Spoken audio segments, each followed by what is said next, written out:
the knee.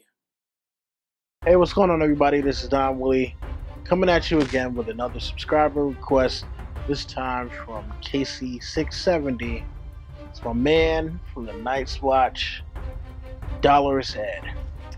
Now, I will be honest with you, before reading A Song of Ice and Fire and watching the TV show Game of Thrones, I had never heard of the term dollars, so I actually had to look that one up. And for those of you who do not know what that word means, it pretty much means gloomy, dour, pessimistic. And, you know, given how Ed is portrayed in the books, at least, that kind of fits the fitting description of him. Now, we don't get as much of him in the show as we get in the books, but, you know, I still think he's a fun character. You know, he survived the attack of the Fist of the First Men, or the Battle of the Fist of the First Men, with the Whites and the White Walkers up there.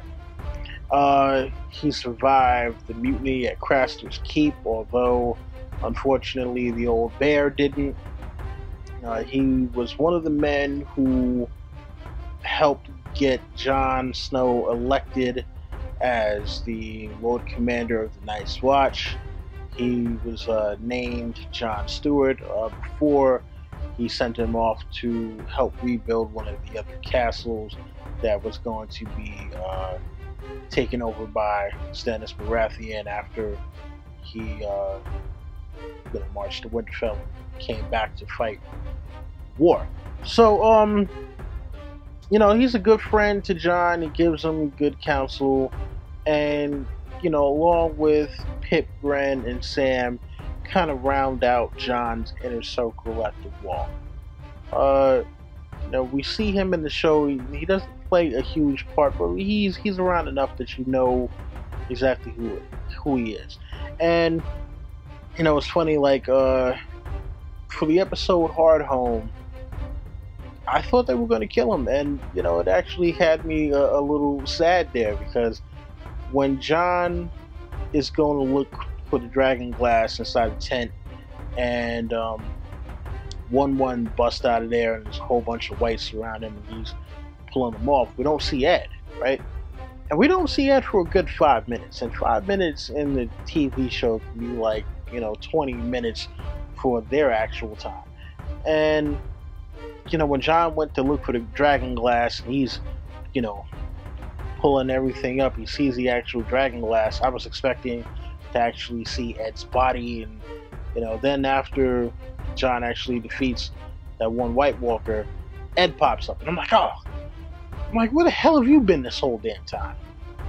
So, you know, there are a couple of things that they changed from the show, you know, to the books or whatever. One of those being that Jon had actually made Dolorious Edd his steward because there was no Ollie in the books, and when you had the whole incident with Janos Slynt, instead of Ollie fetch me my sword, he says Ed fetch me a block. And, you know, he's one of Jon's good friends. He helped him out big time at the Battle of the Wall. He helped to ferry the wildlings through the wall, you know, after their defeat and surrender by Mance Rayder. And, you know, at the end of the day, again, he's somebody who's always had Jon's back and is, you know, doing the best that he can, you know, in the situation that is the Night's Watch. Now, he comes from a minor house, House Tullet, and he was a squire. He was recruited into the Night's Watch when he was a teenager. He's been there, you know, doing his thing as a ranger ever since. He's been on a few missions, and luckily he survived it all. Will he survive to the end? I hope so. I think he's a pretty good character, and, you know, I'd hate to see him, you know, get chopped down as George, Dan, and Dave often like to do with characters that you like, right? But you know, we'll see what happens. Anyway, listen, thanks again to Casey670 for suggesting this one. I have a lot of fun doing these subscriber requests, so send me more. You know, if there's a character that you feel is underrepresented or underappreciated, let me know. Anyway, rate, comment, subscribe, share, tell your friends, come back for more. That's been my time. Don Willie, I'm out.